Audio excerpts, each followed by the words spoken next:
Good morning दोस्तों, कैसे हो आप। मुझे आशा है कि आप सभी अच्छे होंगे।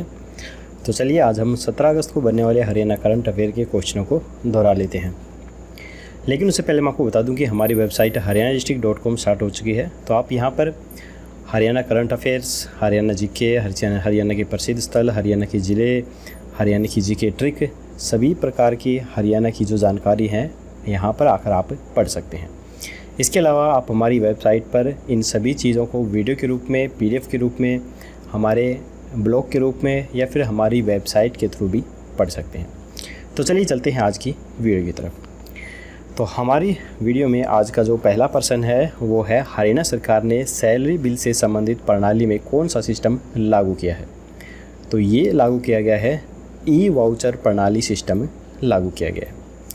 इस प्रणाली की शुरुआत पायलट प्रोजेक्ट के तौर पर पंचकुला से की गई थी। सरकार ने सन 2018 में डिजिटली हस्ताक्षर प्रमाण पत्र सिस्टम ईजाद किया था ताकि सैलरी बिलों को ऑनलाइन जमा करवाया जा सके। पंचकुला में इस पायलट प्रोजेक्ट की सफलता के बाद अब इसे पूरे प्रदेश में लागू किया गया है। अब सभी विभागों की सैलरी ऑनलाइन खजाना कार्यालय के अंदर पहुंच जाएगी, जिसके बाद अपने आप टोकन जनरेट हो जाएगा और इसके बाद सैलरी बिल पास होकर संबंधित बैंक में पहुंच जाएंगे और विभाग के कर्मचारियों को सैलरी जारी हो जाएगी। इसके बाद अगला जो प्रश्न है वो है, प्रदेश के सभी बुच्चड़ खानों को कब तक बंद रखने का फैसला लिया गया है। तो ये फैसला लिया गया है 23 अगस्त तक। जैन धर्म के पर्यूषण पर्व के चलते हरियाणा में 15 से 23 अगस्त तक सभी बुच्चड़ खानों को बंद रखने का फैसला लिया गया है। इसके बाद है, गुरुग्राम के मेदांता हॉस्पिटल में हाल ही में किस पूर्व अंतर्राष्ट्रीय क्रिकेट का निधन हुआ है। तो ये निधन हुआ है चेतन चौहान का। तो यहाँ पर आप फोटो में देख सकते हैं, ये हैं चेतन चौहान जी। चेतन चौहान का किडनी से संबंधित इलाज गुरुग्राम के मेदांता अस्पताल के अंदर चल रहा था, लेकिन रविवार को शाम 4 बजे उनका निधन हो गया है। चेतन चौहान प्रसिद्ध क्रिकेटर के साथ साथ मंत्री भी रह चुके हैं। चेतन चौहान उत्तर प्रदेश के सैनिक कल्याण, होमगार्ड, PRD और नागरिक सुरक्षा के मंत्री भी रह चुके हैं। चेतन चौहान उत्तर प्रदेश की जिला अमरोहा नौगांव विधानसभा क्षेत्र से विधायक थे। तो चलिए इसके बाद अगला प्रश्न है, अब हरियाणा के नगर निगम में मेयर एवं अध्यक्ष का चुनाव किस प्रकार से किया जाएगा। तो ये चुनाव किया जाएगा प्रत्यक्ष मतदान के जरिए। प्रदेश में नगर निगम के चुनाव में अब पार्षदों की कोई भूमिका नहीं रहेगी। इससे अध्यक्ष बनने वालों के लिए पार्षदों की खरीद फरोख्त भी बंद हो जाएगी। जनता अपनी पसंद का मेयर व अध्यक्ष चुन सकती है।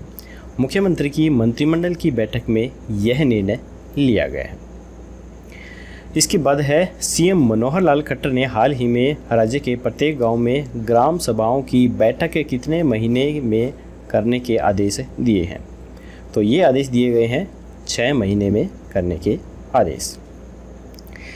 तो अब यहाँ पर मुख्यमंत्री मनोहर लाल का जिक्र हुआ है, तो हम जान लेते हैं कि मनोहर लाल किस विधानसभा क्षेत्र से आते हैं। तो ये करनाल विधानसभा क्षेत्र से आते हैं और ये जो मंत्री बनाए गए हैं इनके पास काफ़ी सारे डिपार्टमेंट हैं। हम देख लेते हैं कौन कौन से हैं। Town and country planning and urban state, public health, engineerings, irrigation and water resource, information technology, electronics and communication, information, public relations and languages, housing, planning, administration of justice, environments and climate change, architecture, general administration, criminal investigation, personal and trainings, Raj Bhavan affairs और other departments not allotted to any minister. तो ये है मुख्यमंत्री मनोहर लाल के पास मुख्य विभाग। तो इनको आप अच्छे से दोहरा के रखिए। इनमें से कोई भी एक विभाग उठाकर और उसका पर्सन बनाकर पेपरों के अंदर पूछा जा सकता है। तो चलिए चलते हैं अगले प्रश्न की तरफ। अगला प्रश्न है, हरियाणा में स्वतंत्रता दिवस के अवसर पर कितने पशुपालकों के क्रेडिट कार्ड जारी करने का फैसला लिया गया है। तो ये फैसला लिया गया है 1 लाख पशुपालकों के क्रेडिट कार्ड जारी करने का फैसला। हरियाणा के कृषि मंत्री JP दलाल ने यह फैसला लिया है। अब तक 1,40,000 पशुपालकों के फार्म भरवाए जा चुके हैं। बैंकों के द्वारा किसानों को 0% ऋण दिया जा रहा है ताकि किसानों को समस्याओं का सामना न करना पड़े। सरकार के द्वारा किसानों के लिए जल्द ही किसान मित्र योजना भी शुरू की जाएगी। दोस्तों, अगले क्वेश्चन पर चलने से पहले मैं आपको बता दूं कि अगर आपको हमारी ये वीडियो पसंद आ रही है तो प्लीज़ हमारी इस वीडियो को एक लाइक ज़रूर कर दीजिए। और अगर आप हमारे चैनल पर पहली बार आए हैं और आप डेली हरियाणा जीके प्राप्त करना चाहते हैं तो हमारे चैनल को सब्सक्राइब करके घंटे पर ज़रूर प्रेस कीजिए, तभी आपको आने वाली लेटेस्ट नोटिफिकेशन है वो सबसे पहले मिल सकेंगी। तो चलिए चलते हैं प्रश्न की तरफ। तो यहाँ पर जिक्र हो रहा था कृषि मंत्री जेपी दलाल का, तो इनके पास कौन कौन से विभाग हैं और किस विधानसभा क्षेत्र से ये चुन के आए हैं वो भी हम देख लेते हैं। तो ये लोहारू विधानसभा क्षेत्र से चुन के आए हैं और इनके पास agriculture and farmers welfare, animal husbandry and dairying और फिशनरीज और लॉ एंड लेजिस्लेटिव्स विभाग हैं। तो इनका आप अच्छे से ध्यान रखिए। तो चलिए चलते हैं अगले क्वेश्चन की तरफ। इसके बाद अगला प्रश्न है, किस विश्वविद्यालय के कुलपति ने हाल ही में खुद छात्रों को कॉल करके ऑनलाइन पढ़ाई के दौरान आ रही परेशानियों का पता लगाने की शुरुआत की है? तो ये शुरुआत की है HAU के कुलपति ने। तो यहाँ पर आप देख सकते हैं ये हैं HAU के कुलपति। HAU की फुल फॉर्म है चौधरी चरण सिंह हरियाणा एग्रीकल्चर यूनिवर्सिटी। तो इस यूनिवर्सिटी के कुलपति डॉक्टर समर सिंह ने खुद छात्रों को फ़ोन करके उनसे परेशानियों के बारे में पूछा है। तो यहाँ पर आप देख सकते हैं यही हैं HAU के कुलपति डॉक्टर समर सिंह। तो यहाँ पर चौधरी चरण सिंह हरियाणा एग्रीकल्चर यूनिवर्सिटी का जिक्र हो रहा है। तो इसकी स्थापना 2 फरवरी सन 1970 को की गई थी। तो चलिए इसके बाद हम आगे देख लेते हैं। आगे है, हरियाणा की नई औद्योगिक नीति के अनुसार कितने रुपए का निवेश किया जाएगा? तो ये किया जाएगा 1 लाख करोड़ रुपए का निवेश। प्रदेश सरकार के द्वारा 5 लाख नौकरियों का टारगेट रखा गया है। अगर उत्तर भारत की बात करें तो कोई भी कंपनी हरियाणा के अंदर अपना बिजनेस शुरू कर सकती है। इस मामले में हरियाणा प्रथम स्थान पर है। तो ये जो प्रथम स्थान है ये उत्तर भारत की तरफ से प्रथम स्थान है। अगर हम पूरे भारत की बात करें तो पूरे भारत में हरियाणा इस मामले में तीसरे स्थान पर है। और अगर पूरे भारत की बात की जाए तो पूरे भारत में प्रथम स्थान पर जो राज्य है वो है आंध्र प्रदेश। तो इस चीज़ का ध्यान रखिए। इसके बाद है, हरियाणा के किस जिले के मेजर अमित दहिया को हाल ही में सेना मेडल से सम्मानित किया गया है? तो ये किया गया है सोनीपत जिले के मेजर अमित दहिया को। तो यहाँ पर आप फोटो में देख सकते हैं ये है मेजर अमित दहिया और इन्हें सेना मेडल से सम्मानित किया गया है। स्वतंत्रता दिवस के अवसर पर मेजर अमित दहिया को सेना मेडल से सम्मानित किया गया है। मेजर अमित दहिया सोनीपत के गोपालपुर के रहने वाले हैं। वर्तमान में इनकी ड्यूटी जम्मू कश्मीर के अंदर लगी हुई है। इसके बाद है, देश में पहली बार हरियाणा के हिसार जिले में किस पशु के दूध की डेयरी खोली जाएगी?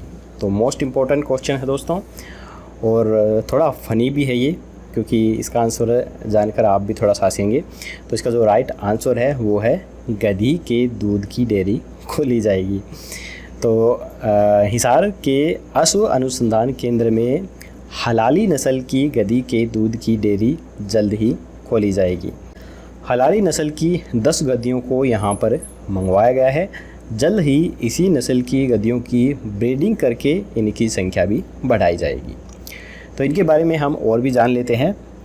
10 साल से कम उम्र के बच्चों में गाय और भैंस के दूध से एलर्जी हो जाती है, लेकिन हलाली नस्ल की इस गधी के दूध से बच्चों के अंदर एलर्जी नहीं होती है।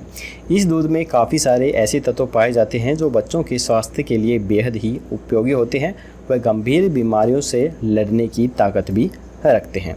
गधी के दूध पर सबसे पहले रिसर्च BN त्रिपाठी के द्वारा किया गया था। डॉक्टर यशपाल के द्वारा भी बताया गया था कि गधी के दूध में जो फैट होता है वो बिल्कुल ना के बराबर होता है। इस दूध में कैंसर, मोटापा एवं एलर्जी को दूर करने की क्षमता भी होती है। इसके दूध से काफ़ी सारे ब्यूटी प्रोडक्ट भी बनाए जाते हैं, जो कि आपको पता ही है। काफ़ी सारे जो ब्यूटी प्रोडक्ट हैं वो काफ़ी महंगे मिलते हैं, वो गधी के दूध से ही बनाए जाते हैं। हलारी नस्ल की गधियाँ भारत के गुजरात के अंदर पाई जाती हैं।